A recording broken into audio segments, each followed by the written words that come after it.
¿Qué tal? ¿Cómo están? Bienvenidos. Comenzamos una nueva edición de Pivotes hoy en un capítulo súper especial.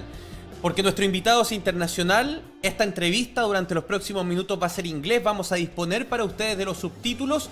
Y pueden ver que hoy, además, no es que Sebastián no llegue, viene, pero tenemos un anchor, otro conductor invitado, porque vamos a hablar de litio. Y qué mejor que hablar de litio que con Joaquín Barañao. Recordarles siempre que este espacio es presentado por Pivotes y en colaboración con Exante pueden tener también en versión escrita lo que aquí se discuta. Joaquín Barañao, ¿cómo estás? Bienvenido a EnFoco. Bien, gracias. Tú preguntas, ¿qué es mejor que hablar de litio con Joaquín Barañao? La respuesta es muy clara. ¿Qué es mejor hablar con Joe Lowry, Mr. Litio, que nos va a acompañar hoy día?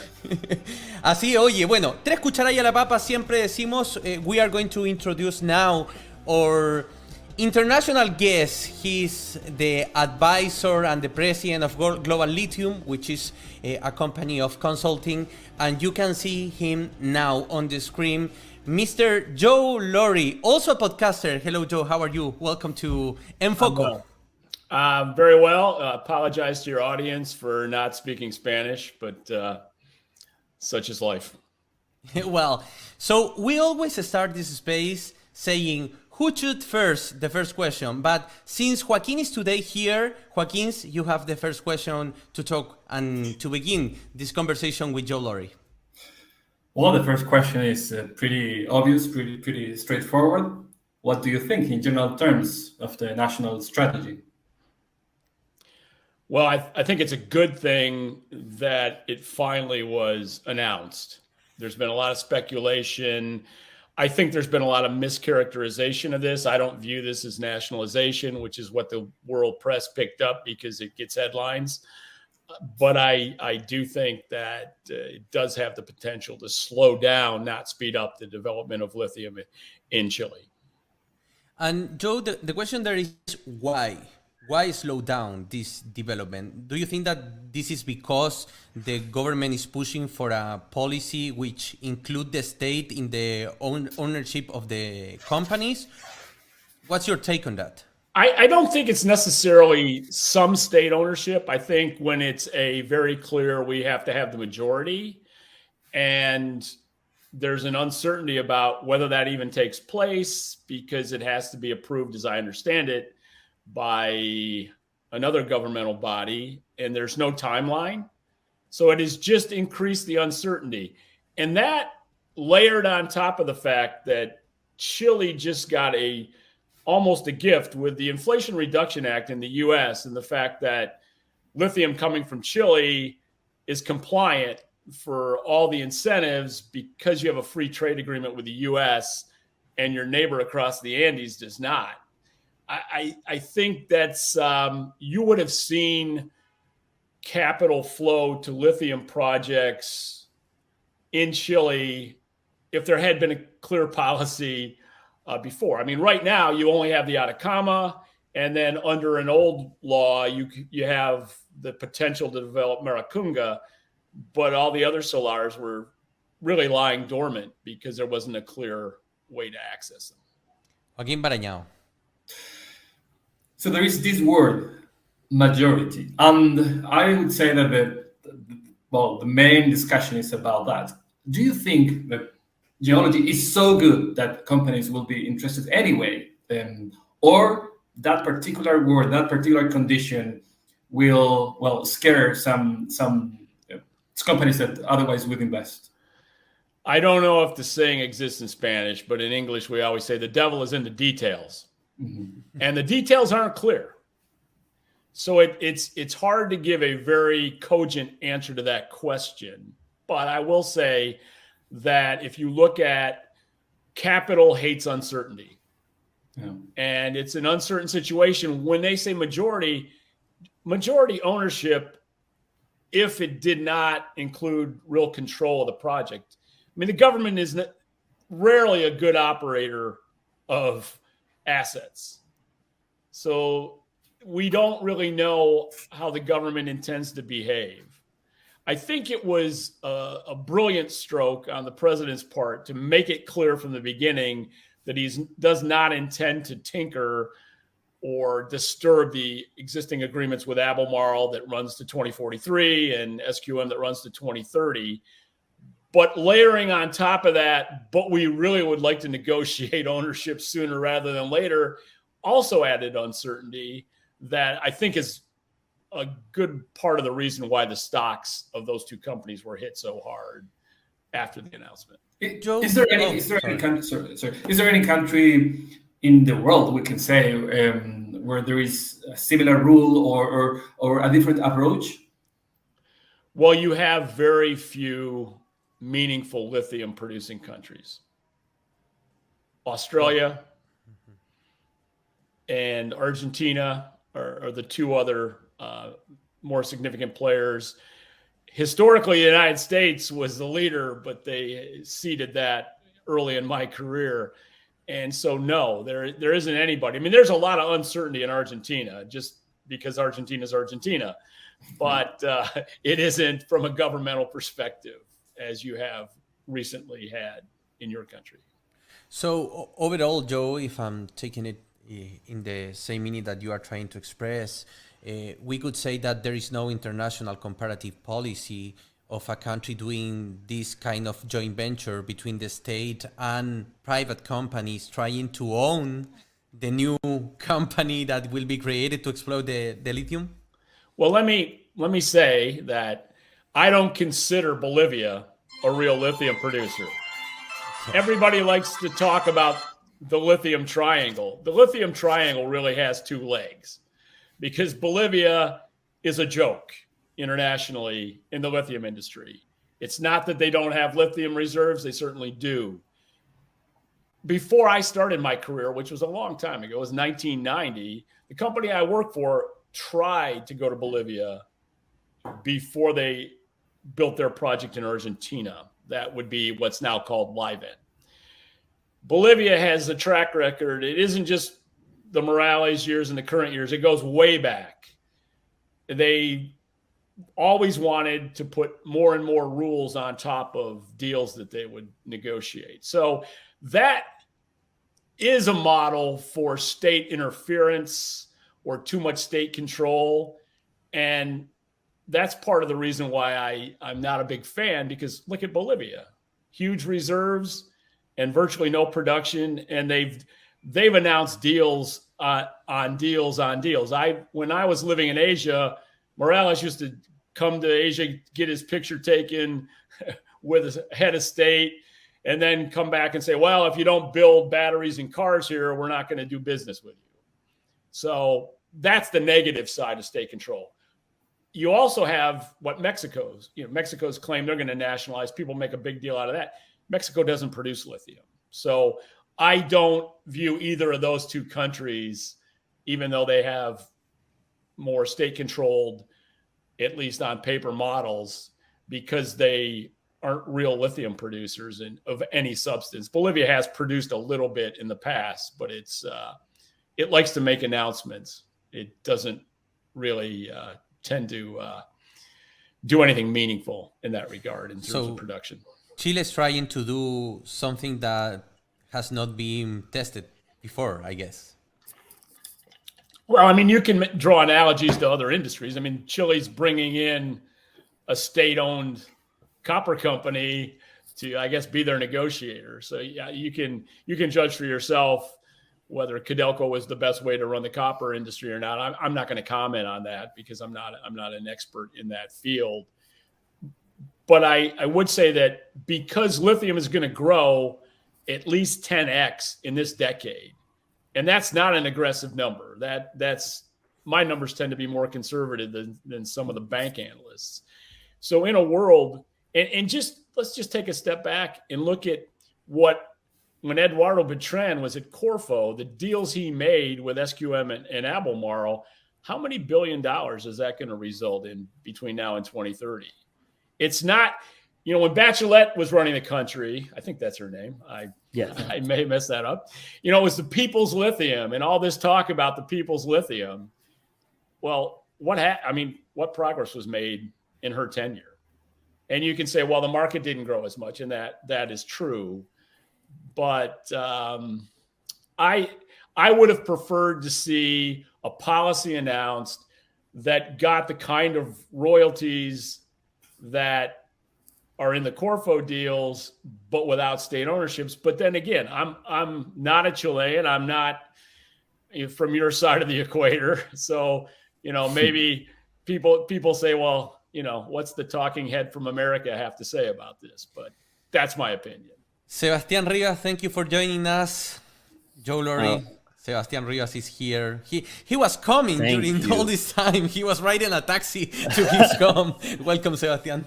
Thank you very much, José María, and it's really nice to be here with Joe and Joaquín and you to talk about lithium, because it has been like the main conversation in Chile this week, and a question that I would say that is in the core of all the things is how much time do we have to basically to exploit the boom, the lithium boom under the current conditions, because there's analysis that say, we have like 10 years or maximum 20 years. But realistically, what is the time frame that a country like Chile should think about in order to maximize their strategy regarding lithium?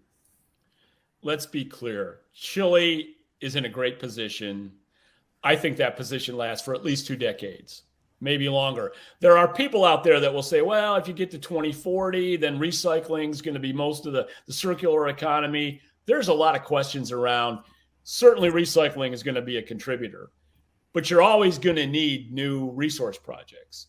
Chile has the lowest cost lithium on the planet. That is inarguable. People will also say that maybe some new technology will come to the fore and change that situation. I think new technology will come, but I think Chile's resources are still the best. And you're not changing the periodic table. You're not changing the basics that give Chile the advantage. But look at what's happened in the last 5 years. If you go back to the beginning of 2016, Australia had 1 lithium mine in operation.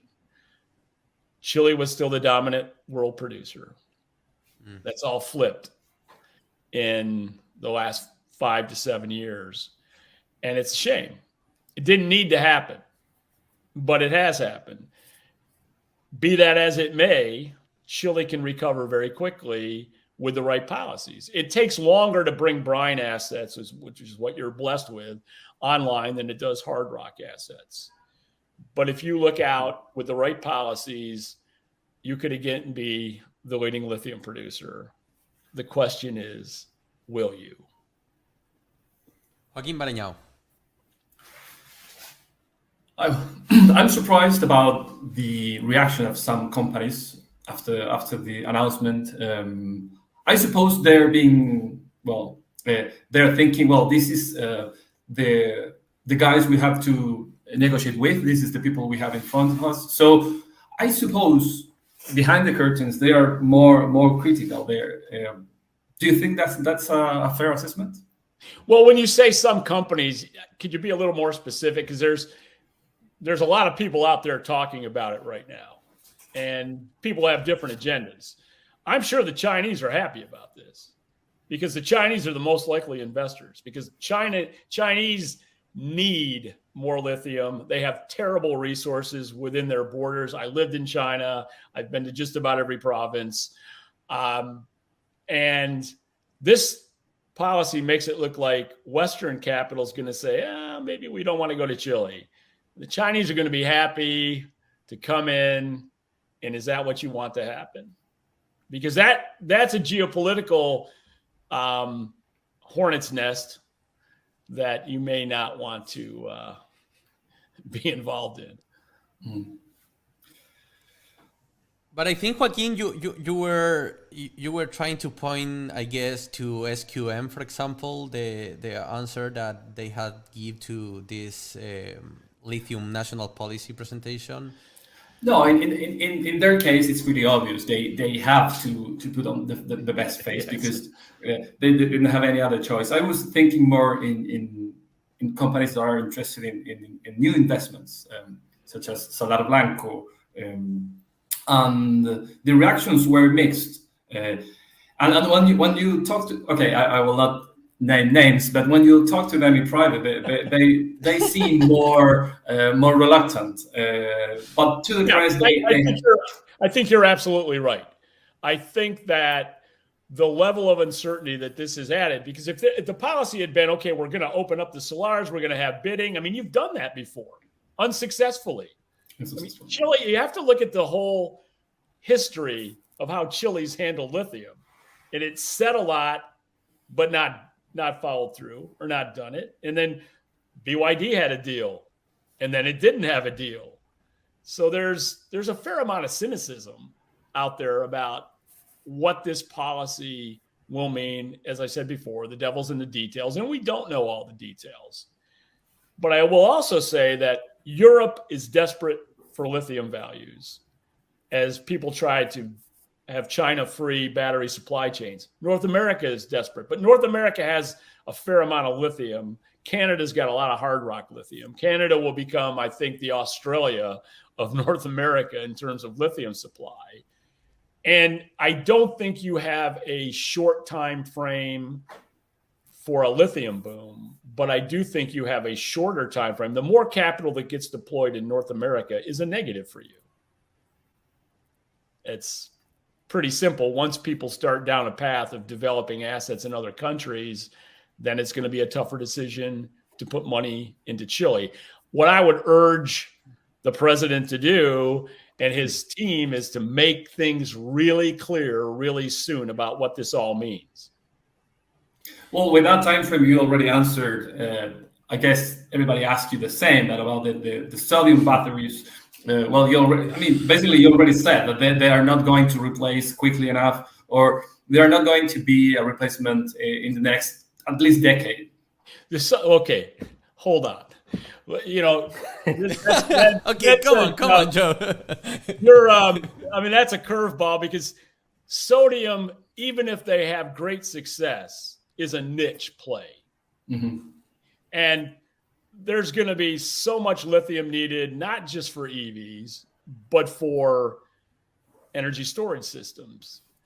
Sodium will have a play in both areas. If you're in China and you want a really small, low-range vehicle, sodium's going to get it for you. But sodium batteries are in no way going to be competitive at the mid to high end. So sodium's not a problem for you.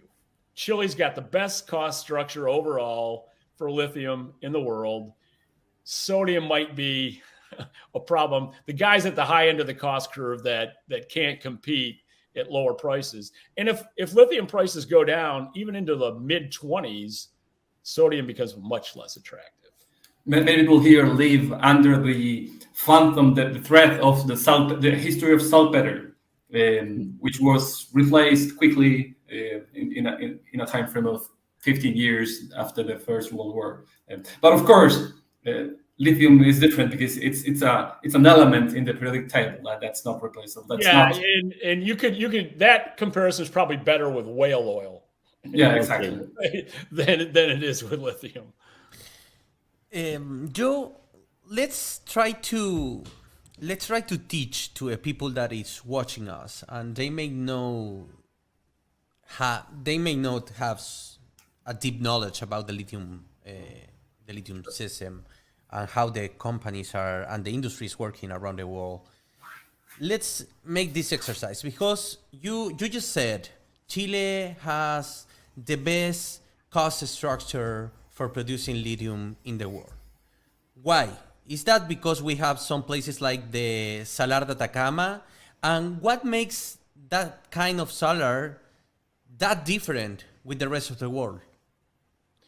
Well, you have not only good resources with high lithium contents, relatively high. Is if you compare what the Atacama has with what Argentina has, it's substantially higher, 1,500 ppm roughly versus 400 to 600 ppm. You also have the Atacama, which is the driest place on Earth, which if you're going to use evaporation ponds is about as good as it gets. Well, it isn't about, it is as good as it gets. So you have a natural advantage from that perspective.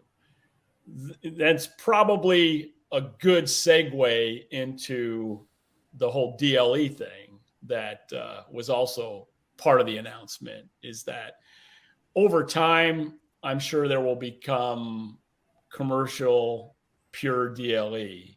But right now, to layer on an extraction technology that's really not commercial yet, as a criteria for developing your other reserves, because you do have other salars, and they may not be as high as the high level as the Atacama, and they may not have the same evaporation characteristics, but they're as good or better than what Argentina has.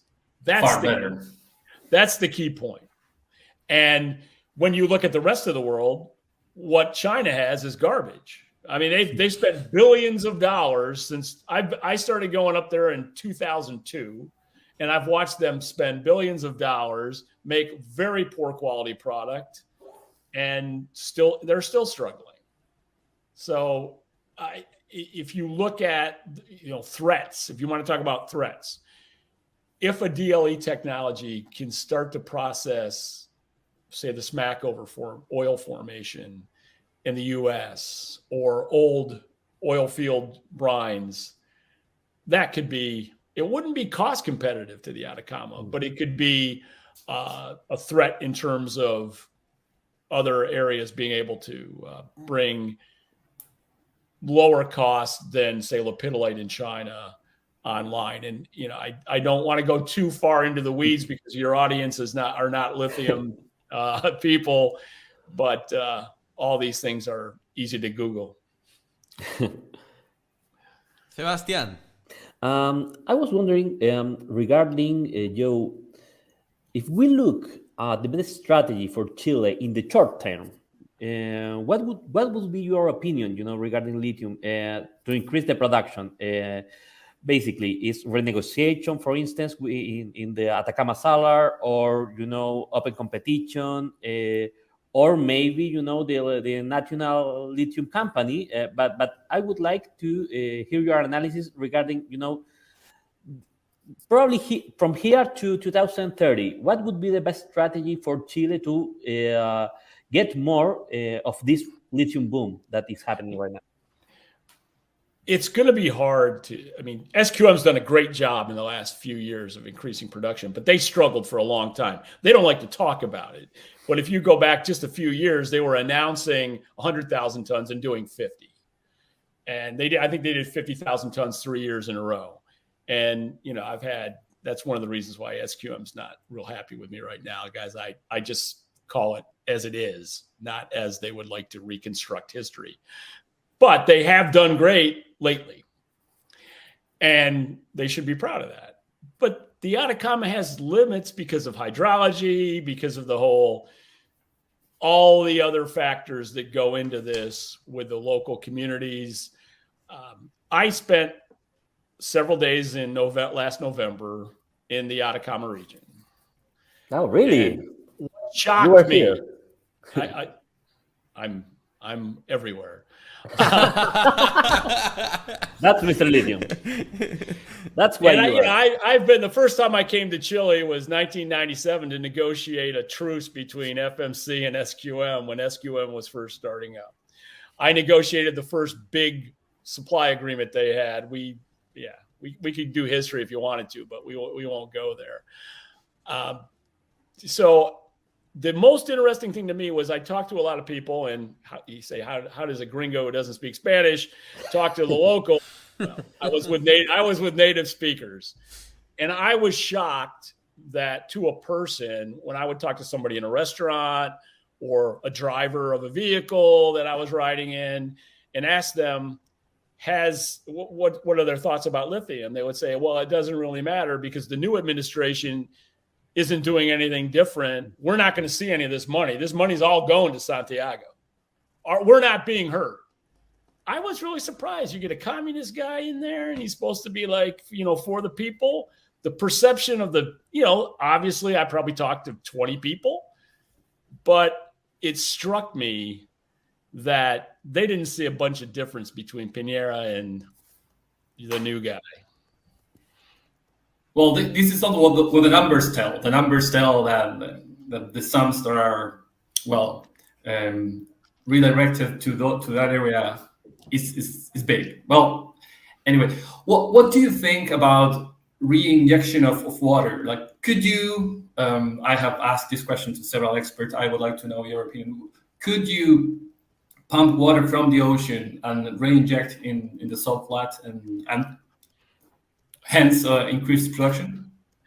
I'm gonna pass on that question because there's a lot of subtleties to that, and your answer can be misconstrued very easily and then noised abroad in the press. I think technology.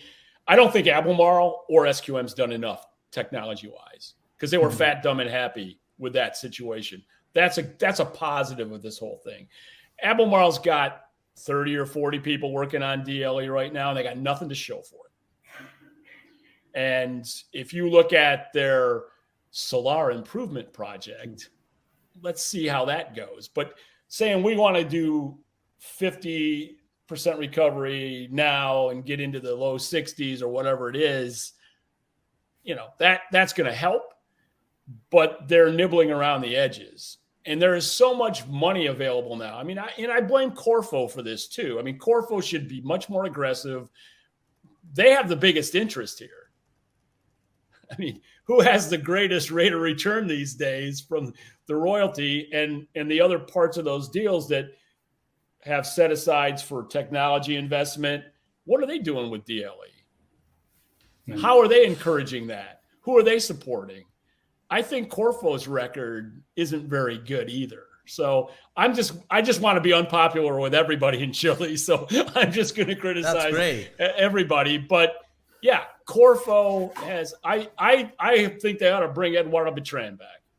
We are used to be unpopular at this space, so don't worry. Don't worry. So, it's my brand. But excuse me, Mr. Lowry. I think that you are saying that this could be useful if we use that as a wake-up call. Like we can do much better than we are doing right now, going forward. Yeah, and I think that, and I don't know all the nuances of the rules here, but if Corfo had their own program and was looking at DLE and they came up with something, why can't they, that should accrue to the state. Maybe it doesn't. I don't know the subtleties of Corfo versus, the national government. I do know how Eduardo Bertrand felt about both Albemarle and SQM, and he was pretty clear on my podcast as well when he was on, which was by far the most listened to episode ever. Oh. Anyway, I think that you don't have any vision. This is, what's the whole thing with the policy is about the optics of looking like you're doing something without the pragmatism. There's an old saying, begin with the end in mind. What was the goal of this? And it's easy to say, oh yeah, I think I've got a quote here on my phone. Well, it's about what he said. The president said that we need to enable a country to build a Chile that distributes wealth we all generate in a more just way. Yes. That sounds good. But what does it mean? The best chance we have at transitioning to a sustainable and developed economy, we can't afford to waste it. What does that mean? It really means nothing other than it's a good soundbite because there's nothing behind it that says what it means. And everybody doesn't contribute equally. I mean, if you want to say every Chilean has an exact equity ownership in this state lithium company, that's fine. But I can tell you the guys in the Atacama think the money all goes to Santiago. And they don't benefit. Sure. So, Joe, this is a final question, and we are going to build a fictional scenario. You had been invited by the president of Chile, Mr. Gabriel Boric, to visit him. And you are inside his office at La Moneda Palace, and the president look at you and say, hey, Joe, what would you advise to me? I would advise him to have a very clear policy. And I might not agree with what that policy is ultimately. Doesn't matter what I think. It matters, I'm not Chilean. I don't have a dog in this fight. But he hasn't been clear. And there needs to be clarity, and there needs to be a policy that gives foreign money, because, let's face it, most of the development money that builds this lithium industry is probably a good part of it's going to be from outside. The other thing I would say is, let's let bygones be bygones. SQM is not the enemy. Albemarle's not the enemy. And there needs to be, I think if you go back a few years, certainly Dr. Bertrand had a blood feud with SQM, and I think unappreciatively so, and I think it came out in the podcast you did with me. He didn't like Albemarle much either. But I think social pressure, ESG pressure, the world markets have forced both of these companies to sing a different song. Now, you can judge whether it's from sincerity or from the heart. It doesn't really matter. Let's be pragmatic here. They have to behave differently. They know it. SQM's gone and taking a lot of steps to make themselves look more ESG friendly, to recast their reputation. And I think the government, why would you have Codelco involved in this? What skill set? I talked to Codelco people during the last lithium bubble, 2015, 16, and they had the people that I talked to, and immediately I wasn't talking to the top guy, but I was talking to people that were at lithium conferences from Codelco, and they really, at the end of the day, didn't seem to have that much interest in getting involved in lithium, because at the time, lithium was perceived as being a little niche business that wasn't worth much. But okay, maybe the profile of lithium has changed, but what skill set does Codelco have? But why wouldn't you bring people in that understand the lithium industry?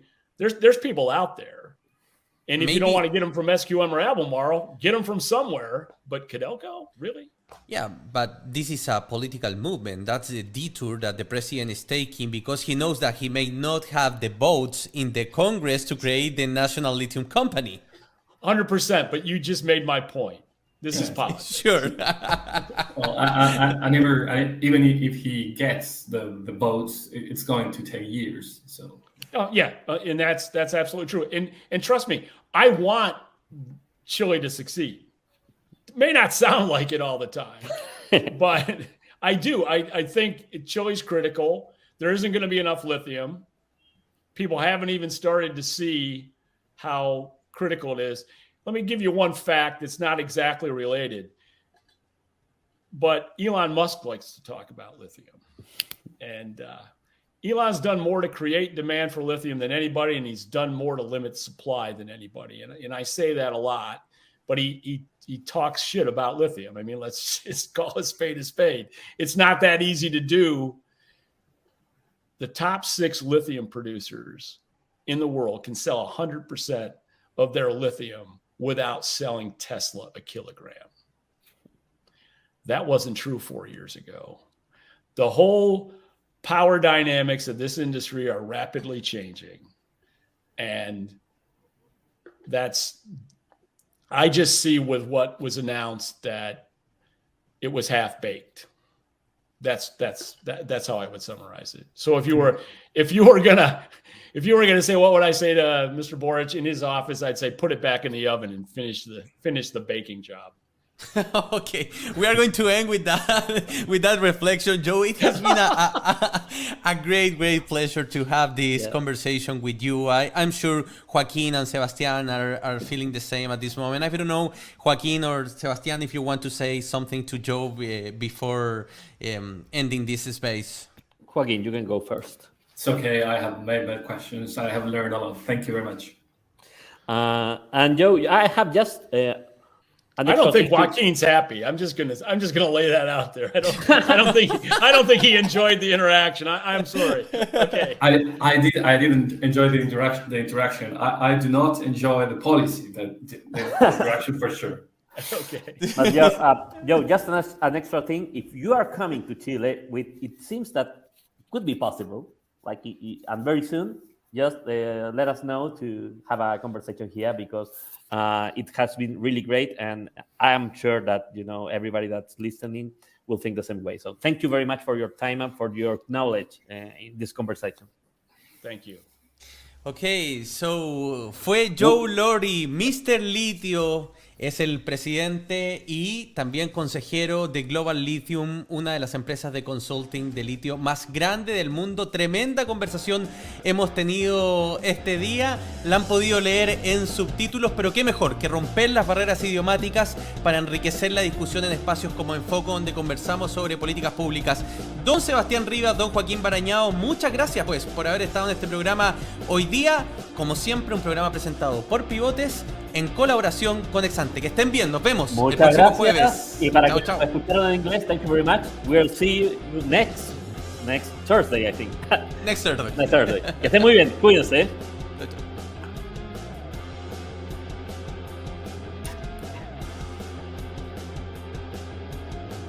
If you can